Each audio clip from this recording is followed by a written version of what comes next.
નમસ્તે વિદ્યાર્થી મિત્રો, કેમ છો? તમે બધા મજામાં છો ને? તો ચાલો આજે આપણે ભણીશું કેકારવ ગુજરાતી પ્રથમ ભાષા ધોરણ 5 એનો પાઠ છે બીજો 2 વર્ષ 7 ને 5 પીપળ. એમાં પહેલી સુંદર ગીતિકા છે, તે ગીતિકા આપણે ગાઈએ. તો ચાલો સાથે મળીને ગાઈએ ગીતિકા.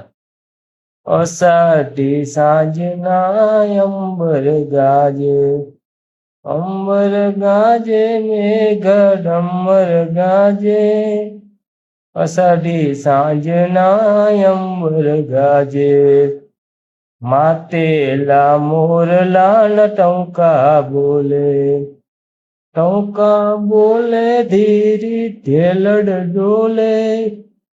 અષાઢી સાંજના અંબર ગાજે, અંબર ગાજે મેઘા ડમર ગાજે.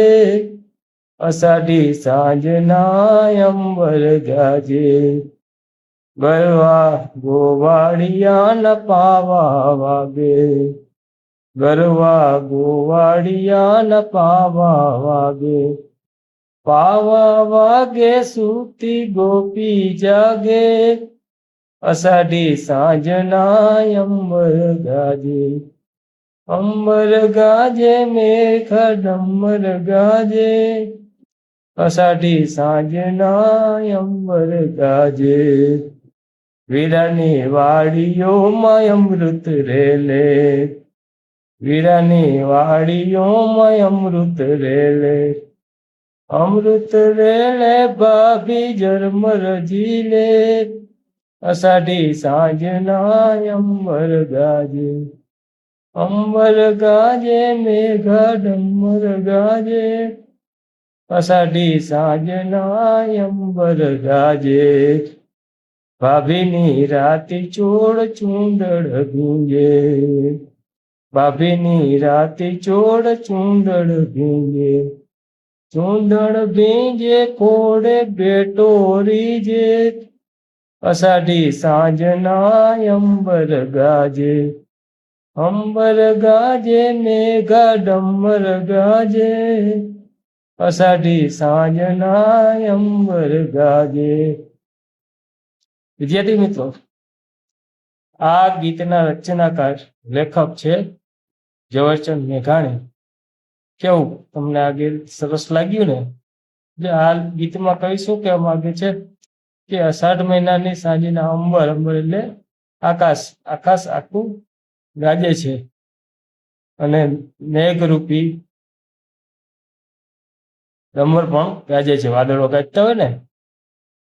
માતેલા મોરલાના ટવકા બોલે, માતેલા મોરલા એટલે મસ્તીમાં આવેલા મોરલો જયારે વરસાદ આવે ત્યારે કેમ ટવકા કરતો હોય, મોર ટવકા કરવા લાગે છે. અને જે ઢેલ હોય છે એ ધીમે ધીમે ડોલે એટલે એ નાચ કરે છે, આજુબાજુ આટા ફરતી હોય, નાચતી હોય. ગોવાળિયા છે એ પાવા વગાડે છે, ગોવાળિયાના પાવા સાંભળી સુતેલી ગોપીઓ પણ જાગી જાય છે.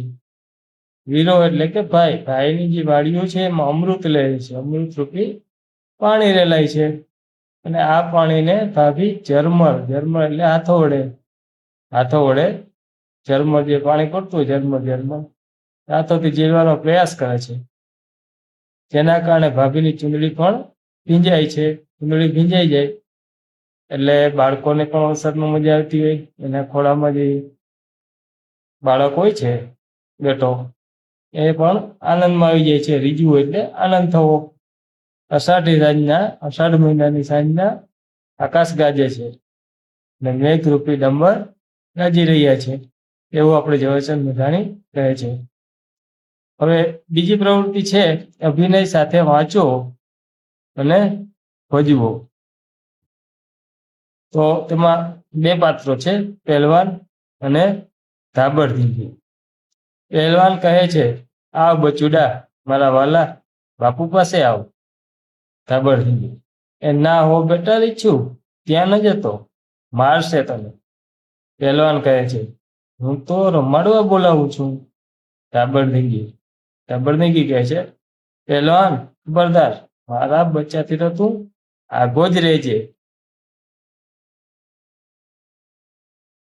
પહેલવાન કહે છે, અહીં કોઈ નવરું નથી મારવા કે રમાડવા.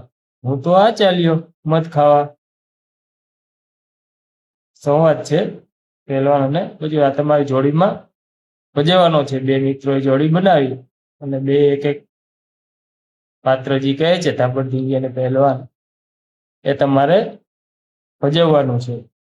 હવે તે પછીની આપણી ત્રીજી પ્રવૃત્તિ છે લૂચો વરસાદ. લૂચો વરસાદ. લૂચો એટલે ચતુર, હોશિયાર.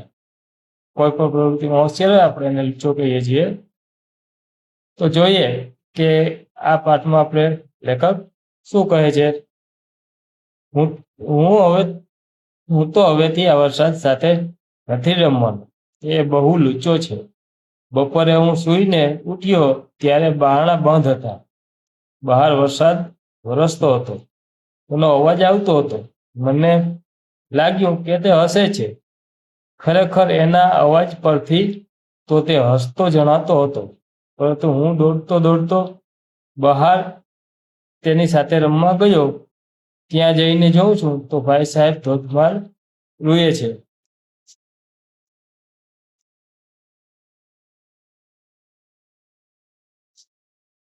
પરમ દાડે બપોરે હું એની સાથે ખૂબ રમ્યો, પણ જતી વખતે મેં એને કહ્યું કે આવતીકાલે સવારે તો મારે નિશાળે જવાનું છે.